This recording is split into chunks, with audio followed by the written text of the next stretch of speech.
I came from a background where I just needed to make money. You know, I had a lot of pressure from my parents to go get a good job and make a lot of money, and photography really wasn't something that they would have wanted me to get into. Over a 10-year span, while I was working in sales, I wanted to work in a sales position where I would be close to photography. So I started working at London Drugs, working in sales and selling SLRs to amateurs. And after doing that, I hated sales. One of the clients that we had was a photography client. It was a photography job that I would, normally we would go and hire photographers to shoot this, but I said to them, well, I have photography background. I used to shoot film. I really didn't have experience doing it. It was really from high school, but what I had remembered and all the technical stuff that I had you know, experienced back then, I kind of faked it into this new role of being a photographer. So rather than hire a photographer, I just relearned everything. So I started doing a lot of research on the internet. I went on to jedroot.com and I saw a lot of amazing photographers that I loved. In fact, a lot of teaching and training that I give to students and interns who ask me, you know, how I started, I usually tell them, you must really have a great inspiration and really have a great list of photographers that you can kind of draw from. I left Germany in 1967 because I was a little quite a bit interested in seeing the world. I had no money, I needed a job, but I was working before in a magazine in Germany, a sex and crime magazine called Neue Revue, and they usually had naked girls on the cover, which I didn't photograph. I didn't photograph at all, actually, because I was a writer for this magazine, and that's what I was trained to be. But one day I said to my editor in Germany, every time you send me out on a job, you send this photographer along. He really is annoying. It was always a guy. They didn't have women photographers. He's really annoying, and he always does his shot and he wants to go. I'm just getting warmed up with my interview and getting this person to open up and tell me her or his life story. And he's done and he wants to go. And I have to go with his car because I didn't have a car. I was very young then, you see. And so the guy said, you want a camera? And he said, look, he said, and he had a cigarette, a long cigarette in a holder, and he said to me, Mr. Hauser, shall I tell you an old German saying? And he did tell this old German saying in German. When I translate it, it sounds something like, somebody who doesn't become anything becomes an innkeeper. But even the dumbest of all sheep can still become a photographer. So he said, do you still want to become a photographer? No, I'm okay. So I stopped asking him and moved to Canada, where they don't have stupid sayings like that, I assume, and where I could become a photographer. And so that's where I went to school in Montreal. I was at the School of Modern Photography, which was, Sarah's coming in right now, and she's with your sandwich, by the way. So what are we going to do about that? Is this continue? Okay. My first shop was opened in Elora. I rented a space in this little cute town in Elora, and do you want to know what the rent was? $50, 50, a month. After I had photographed everybody in the country that ever would be photographed, and I had already photographed people in Toronto as well. And I started setting up my own studio on Front Street. I was there probably 30 years, pretty close, yeah. And then I moved to this new spot here. Well, it's not so new, but I moved to the King Edward Hotel, and here I am right now. It was a show, a reality-based show about anybody in the entertainment industry. You know, they had music video directors, fashion designers, celebrity chefs, anything like that. Any kind of real cool media entertainment type job you get into, they would talk about, or they would have 2 or 3 people that were emerging talents in that industry go and compete with each other. Gina Hole, she suggested that I totally do it, you know. She was my rep in Vancouver to this day. And you know, she said any publicity is good publicity. The prize would be that you would be mentored by a big fashion photographer in New York, someone that I would be inspired to work with. Long story short, they decided to bring me on board for this show, and I would be competing with another local photographer in Toronto and another photographer in San Francisco, and we would do this shoot over in Vancouver. We would have to go compete with each other by actually doing a 2-hour shoot, and then have it be judged, and then the winner would go to New York. The assistants that I had there were told not to do anything unless they were instructed by me. There was no music playing in the background. Usually I have that to get everybody going.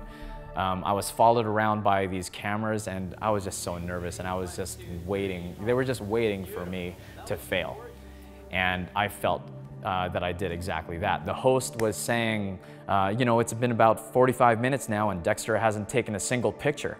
And hearing all of this and me sweating, I was already thinking, I better choose another career, because after anybody sees this, I'm not gonna get any work. I just wanted the whole thing to be over so I could go home and die and forget about this whole incident and go find a new job. But throughout the whole process, at the very end, I had won the competition, thanks to all of the people that supported me with it. And I had to keep the secret from a whole lot of people that I worked with in the industry. The show wouldn't air for another few months. So I had to go and fake this vacation, because I still had a day job at the time, and told my employers that I was going to go to Montreal for a trip, just to go and visit some friends and family. When in fact, the production company had flown me to New York. And you got to remember, I was only a year into shooting fashion photography, and my inspiration were the people that I was about to go see. A lot of the sensibilities that I had came from that week-long experience with these great people. So throughout all of that, I got to see a lot of New York for the first time. It was the best experience that I could ever have, and I wanted to share it with all of my friends and colleagues, but I couldn't say a thing, which was really frustrating. The experience that I had in New York was fantastic, and it really raised my whole context of where I could go with photography. So I had taken all of that experience and went back to Vancouver. While I was there, I continued on building a career in Vancouver for about 2 years, but with the goal to move east, to move to either Montreal or Toronto. I first checked out Montreal, and I really loved the city. It was quite beautiful. There was a lot of potential clients that I would have loved to have worked with over there. When we went back to Vancouver, after checking it out for a while, I stopped over in Toronto, and I was really, really glad to read English. No offense, I really wanted to learn French, but communication is such a big thing with me. It's really important that I can convey what I want and be understood. And I really was out of my comfort zone then. The experience in New York had really raised my context of what the possibilities were, and I really needed to change my game. All of a sudden, my expectations were much higher. The things that I had expected from my assistants were much higher. All my sensitivities, all my sensibilities were now raised to a whole new level. The benchmark of success for me was now way beyond anything I had imagined when I started getting into fashion photography in the first place. Hey Augie, how are you doing?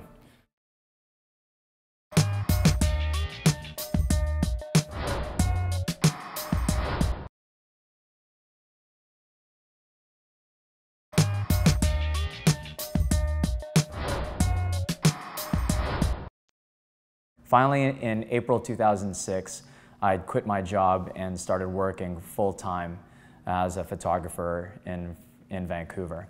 All of a sudden, it was a little bit of a scary situation because, you know, the income that I enjoyed with my 40 to 60 hour a week job had gone away, and I still had a mortgage to pay.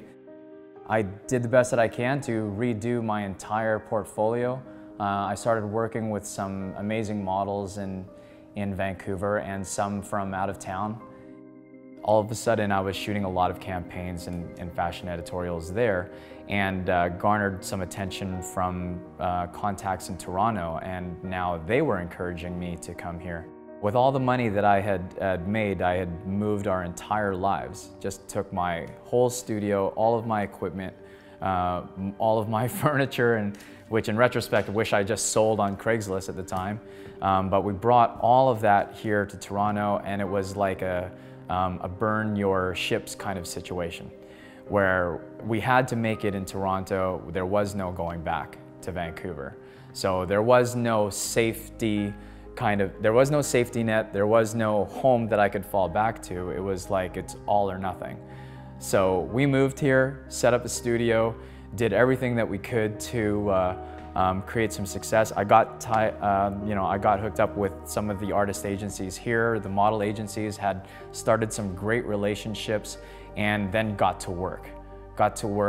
Shooting some amazing fashion editorials and campaigns. And again, one of the biggest draws for being in Toronto for me was that in Vancouver, it was always a struggle. I would always contact the agencies, and they would say to me, oh yeah, that model's not available, or so-and-so moved to Toronto, New York, or Montreal. And I just said, well, if everybody's going, I should just go where they're going. And that's exactly, I thought that going to Toronto, I'd get better access to better models, as well as, I mean, not that Vancouver doesn't have fantastic models. They have sensational models. They just end up all coming here. My other things in life I got really passionate about is platinum printing. It sort of evolved from having an assistant from Ryerson one day who came and said, he worked with me for a while, and he said, Tony, you should do platinum prints.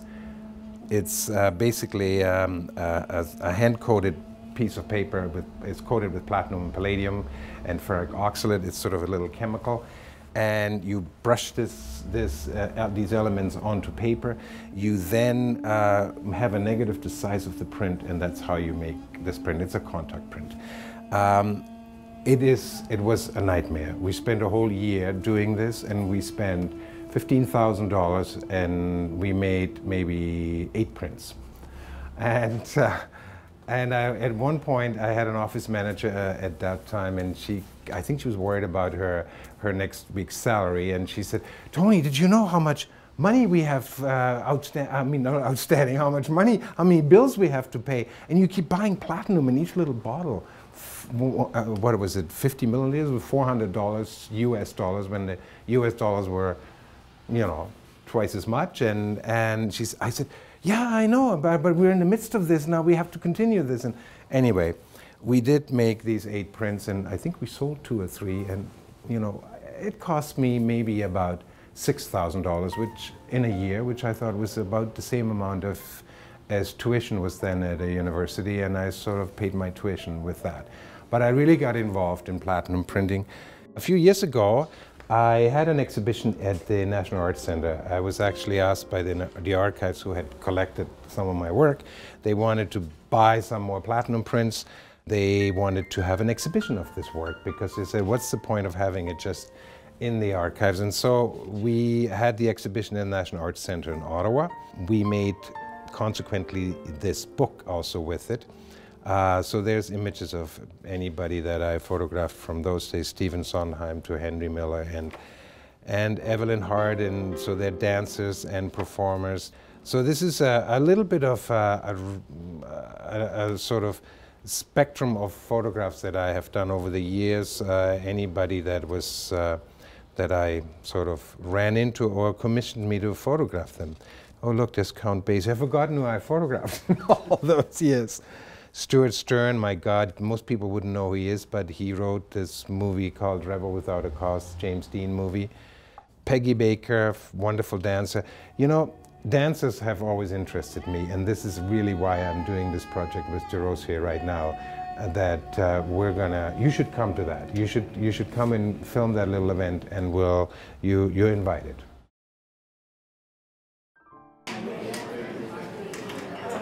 Oh, definitely, definitely. That's part of the goal. Ah.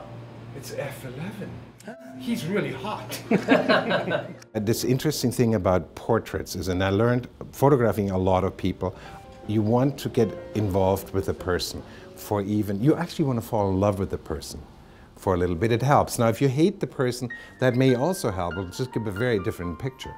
But if you can fall in love with the person and really completely, for whatever time you're involved with the person during a session, if you're so involved with that person, you are bound to get a good picture. You have to have the kind of nature who is interested in another person's life. Maybe I talk a lot. My wife says I talk a lot, and she actually sends me to work for that reason, so she doesn't have to listen to me all the time.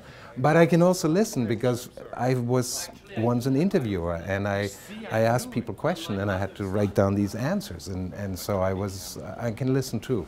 Anyway, but getting involved with a person, being interested in a person, being fascinated by a person, is all really helpful to make a portrait. But French-Canadian, no problem. No problem.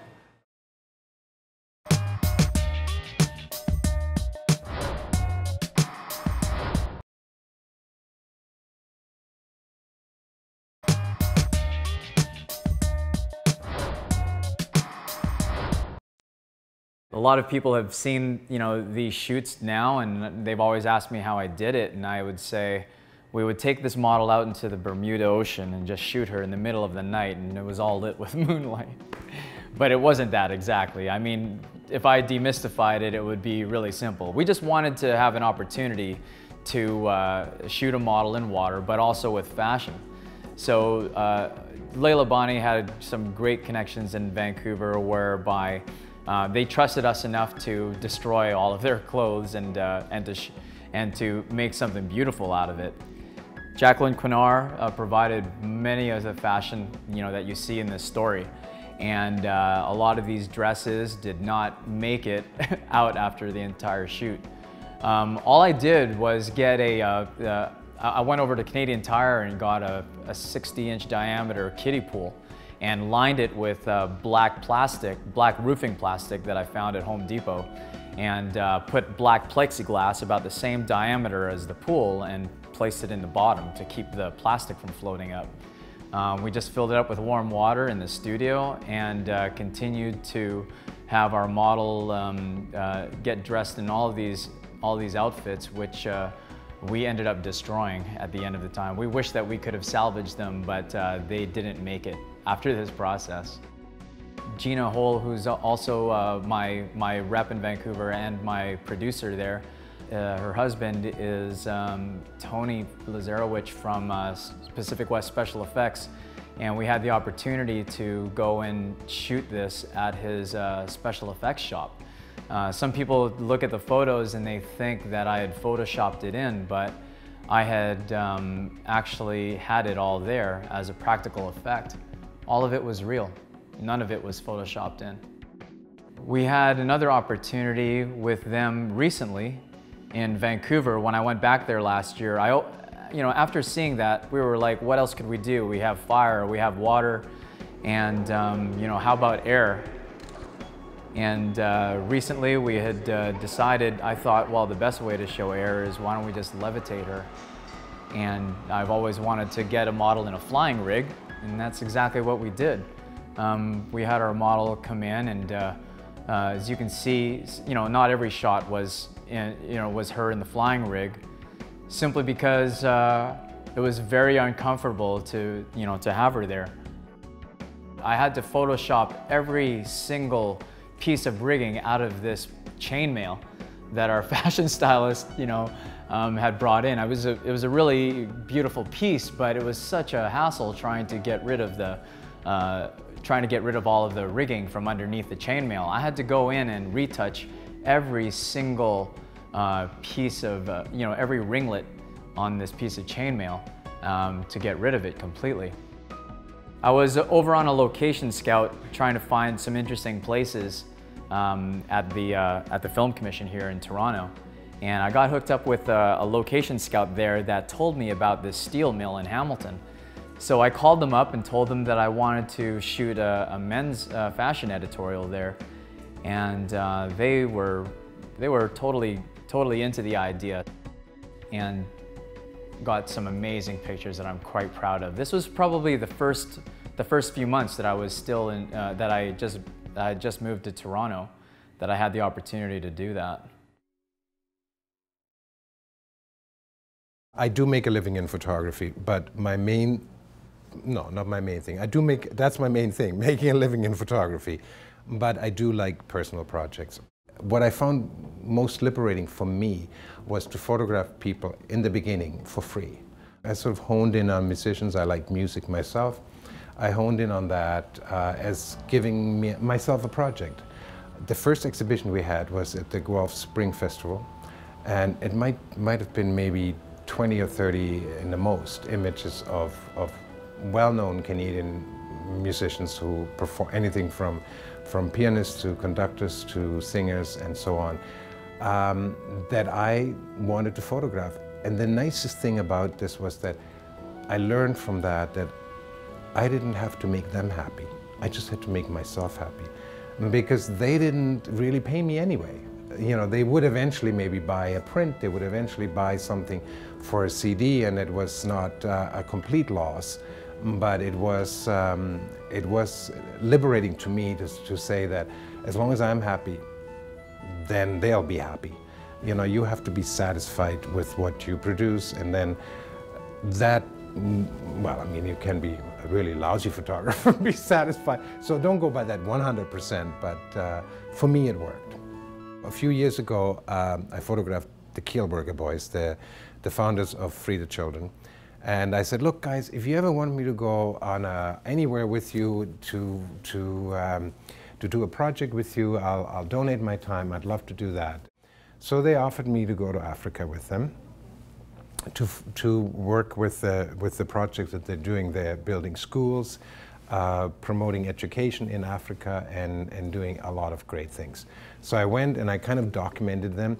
And in the process of that, I met all kinds of Maasai people, because where their main operation in Africa is, where they're concentrating on building schools, is at the Masai Mara. They have some Maasai people working with them. And so I befriended them, and I pretty soon said, look, you know, to this Maasai dude, I would like to go to your family, and so why don't you take me home to your village, and we'll take some nice portraits of your family. And these people that I photographed there, I don't want to, how am I going to sell them, and so why would I do this? But it would be really great if I could raise some money for Free the Children. So one year I did just an exhibition with actually silver prints. The next year I did another exhibition in Montreal. And then the third year, I had gone now 3 times to Africa. I decided to make a book because I felt that not everybody, so I made this book. And you know, everything I do ends up a little bit not being budgeted carefully. So I don't have a budget. And my accountant finds that very peculiar. So I decided I have to make a book, and it has to be something really beautiful that somebody would like to buy.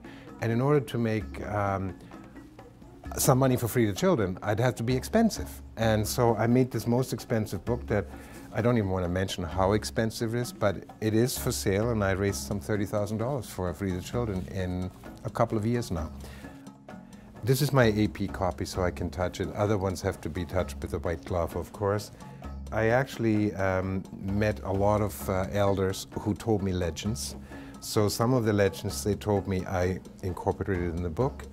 The images are most often portraits, because that's what I do. I mean, you know, I can do action shots in the field with them, and I did things for Free the Children that were more like photojournalistic kind of things. But having the opportunity to live with the Maasai, I mean, not that I lived seriously with them, but I stayed with them, slept in their houses, and get to eat their food slept in the bush with them when they do their wild things that, you know, whatever young warriors have to do.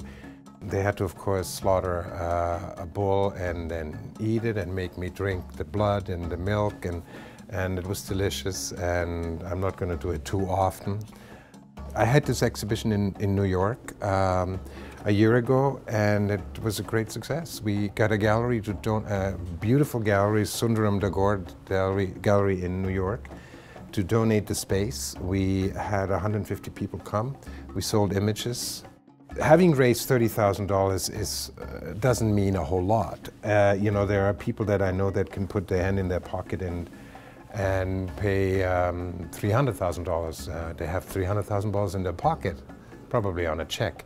I don't have that, so I give my little bit of expertise I have and my time, and I do it a slow way. So I hope in time that I will have raised $100,000 with that. I'm a third there. Doing things like that makes me the happiest. I would probably, and I fell into this with photography. I mean, photography is just a tool. It's a tool to connect with people, and I love, people is what I like best. I like to connect with people, and that's what the camera does. And there you go. I always think 2 to 5 years ahead. The fact that I'm here in Toronto was part of a 2 to 5 year plan that I had made. It's a little bit about timing, but sometimes the timing isn't always perfect. Sometimes you just have to dive in and just go ahead and do it. Take the risks and know that you're going to be falling flat on your face a few times. But it's better to move 2 steps forward and 1 step back.